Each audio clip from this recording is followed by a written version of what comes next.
Hour two, ladies and gentlemen. It's always a little bit better if you're plugged in, don't you think? Welcome back to the second hour of Fire Your MD Now here on the 19th day of March 2014. We have a full board of calls, and we've got people logging in on the chat room. On the chat room, if you're listening to or watching the live stream of the webinar, which we are experimenting with here today. So we're going to go to the chat room now from the live stream and answer a question. Joyce in the chat room says, Sleepies worked great for 1 week. Wow. But then it didn't work anymore. I'm trying to take this to help fall asleep while I build up calcium, right? If I take 4 ounces of osteo, which is our liquid calcium, and or Cal-Toddy, it will put me to sleep. Is it okay to take so much? Yes, that's a great question, and this is a very interesting thing to talk about. You know, I think everything's an interesting thing to talk about, but you know it is, because nobody talks about this stuff this way, and everybody needs to. There's a dearth of this information in the world, and you know, I guess I'm going to toot my own horn here for a minute, because it is interesting stuff, don't you think? And there's nobody else that's saying anything about it, and we've been listening to watching the same old dog and pony show from the MDs forever. That, you know, it's just getting a little bit much. So one of the secrets to our success is the newness of the information that we bring to bear here. So Joyce was taking a product called Sleepies, and Sleepies is an herbal sedative. It's an herbal sedative. That's the easiest way to say it. It's an herbal sedative. The intention of that supplement is to force your body into a sleep cycle in a sedating method. Now, the sedating method that's engendered by the herbs in the Sleepies formula is a lot less harsh and a lot less harmful and has virtually no side effects on the body than the hypnotics that the MDs roll out, like Lunesta. So, on a relative scale of things, it's a less offensive product, but still this particular product does not get to the root cause of why you can't fall asleep. It's putting you to sleep artificially. That's only going to last a certain amount of time. That's only going to work for maybe a week, maybe 2 weeks, then it's going to start to wear off. I recommend people only use that product if they absolutely positively need to sleep. You know, like, for instance, if you're going across seas on an 8-hour flight and you're going to be jet lagged for 2 days unless you get sleep on the flight, well, you can force yourself into sleep with the Sleepies. That's a good use of that product. Or if there's any other reason that you need to sleep, you know, you just got to go to sleep in an acute fashion, not as like a long-term fix for insomnia, but just as something to help you get to sleep every now and then because it's just a strange couple of days in your life, right? That's when I recommend you use the Sleepies. For everything else, if you can't fall asleep, then the holistic physician in me recommends that you do everything in your power to get to the root cause of what's causing that. And the most common thing that makes people not fall asleep is a problem with calcium metabolization in the body. You either don't have enough calcium and magnesium and a handful of other trace minerals, or you do. And if you don't, it's going to be hard to fall asleep. You're going to get restless legs. It's just going to be hard to fall asleep because your body's going to be wound up, and you're not going to be able to fall into the normal circadian sleep-waking cycle. And if you do, it'll be kind of this on the borderland of sleep, light sleep, not really satisfying deep sleep. So calcium and magnesium, calcium and magnesium, calcium and magnesium, plus the other 87 essential nutrients are what's recommended here. This is the recommendation. Now, her recommendation or her experience of the calcium was that it doesn't really work unless she takes a lot of it. 4 ounces at a time. I don't know how much she weighs here, but 4 ounces at a time, that's a significant amount at once, but that's what she needs in order to get her to sleep. Now, what does that mean? That means her body is not absorbing the calcium efficiently. So even though she's taking 4 ounces at a time, she may only be absorbing 1.5 ounces of it. And what inhibits absorption? Destruction of the intestinal villi over decades of wheat, barley, rye, and oats. So this is why this is happening to her. So there's absolutely no harm and no foul in taking that much calcium because you need it. You're not absorbing all of it. And the lethal dose of calcium, the LD50 of this calcium supplement, I believe, is like 37 bottles a day. So you don't need to worry about that. You don't need to worry about getting a calcium overdose because that's virtually impossible to do. And the reason that you need so much is because your body just isn't able to absorb it efficiently. It's not able to absorb it efficiently. So this means that you are a candidate for complete, total, and utter elimination of the 10 bad foods. All right, who's up next? Looks like Dora from Pennsylvania is on with us. Hey, Dora, thanks for the phone call. You are live. Hi, Dr. Glidden. How are you? Well, I'm good, but I'll get better. What's shaking, Dora? That's good. I'm going to spin off a little bit on what you were just talking about as far as not being able to absorb properly, because I think that I'm having problems absorbing my EFAs because I don't have a gallbladder, but I use the digestive enzymes, and I am experiencing sores in my nostrils, to the point where in my left nostril there is, I don't know if you've ever had like a blind pimple under your skin where you feel like there's a lump and it really hurts. Yeah. I kind of have that in my left nostril.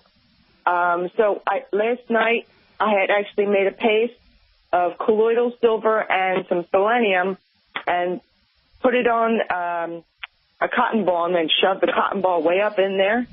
And you want to talk about feeling like it was burning. But nonetheless, it was working no matter what. So I'm stumped because there's also like a funny smell inside my sinuses, I guess, nostrils. And I use a humidifier because I have hot forced air, and I'm really stumped as to how I can do this because I'm already taking 3 gold EFAs and then 6 amber EFAs. Well, how do you take them? So that's a total of 9 a day. How much do you weigh? I weigh about 143. Okay, and how do you take them? I take them usually with a meal because I'll take my digestive enzymes. Well, so what do you do? Do you do 2 with a meal? Do you do 9 with breakfast and then forget about it for the rest of the day? How do you parse it out over the course of the day? I break it up. I do 3, 1 gold and 2 amber 3 times a day. Okay, so here's what I want you to do as an experiment for 7 days. Okay. This is not going to be easy, but you can do it. If anybody can do it, it's Dora the Explorer, right? If you can do it. I want you to do 1 capsule 9 times a day. I want you to do 1 cap 9 times a day, and I don't want you to worry about the digestive enzyme. Well, I want you to take the digestive enzyme before a meal, of course. Okay. But I want you to do 1 capsule of the EFAs 9 times a day. You know, if you can handle that. Or I want you to do 2 4 times a day, and then 1 before bed, or whatever. Okay. Okay. Does it matter whether it's the gold or the amber? I know you prefer the gold, but I have both. No, it doesn't matter. Not for this. Not for this. It would matter if you had, other stuff going on, but you don't. So it really doesn't matter here. What does matter is, your body's ability to absorb it. Now, here's another workaround for this that you might want to try. I have no idea how this is going to taste, but you can pierce the gel cap with a needle, squeeze the oil out into a spoon, and put the oil directly on food. Or, put it on a piece of gluten-free bread, or put it on something and then eat that something. That will also facilitate the absorption of the stuff into your bloodstream. So I want you to spread it out and then mess around with piercing the capsule. Essential fatty acid deficiencies are not great. Because they're involved with, it's kind of like when the shoe fits, you don't feel it. But when the shoe doesn't fit, that's the only thing that you feel is, holy smokes, my foot hurts all the time. Well, when your mucous membranes start to go, you notice it all the time.